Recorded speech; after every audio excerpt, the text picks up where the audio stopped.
just to production, but to interoperability.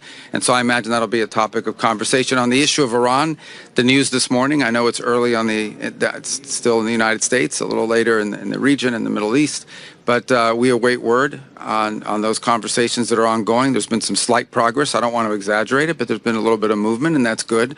The fundamentals remain the same. Iran can never have a nuclear weapon. It just cannot. This regime can never have nuclear weapons. And to achieve that, we're going to have to address the issue of enrichment. We're going to have to address the issue of the highly enriched uranium. And then added to this, of course, is the issue of the Straits. Iran is trying to create a tolling system. They're trying to convince Oman, by the way, to join them in this tolling system in an international waterway. There is not a country in the world that should accept that. I don't know of a country in the world that's in favor of it except Iran, but there's no country in the world that should accept it. Right now at the United Nations, we have a resolution that is sponsored by Bahrain. We've been very involved with it. It has the highest number of co-sponsors of any resolution ever before the Security Council. Unfortunately, a couple of countries on the Security Council are thinking about vetoing it. That would be lamentable.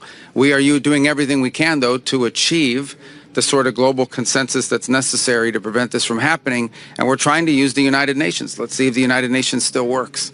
That's a place that we're going to try to get an outcome for, and obviously I think almost every country represented here today has signed on as a co-sponsor of that resolution, and if they haven't, I'm sure they soon will, because I don't know of anyone in the world that should be in favor of a tolling system in an international waterway. That's just not acceptable. It can't happen. If that were to happen in the Straits of Hormuz, it will happen in 5 other places around the world. Why would countries all over the world say, well, we want to do this too?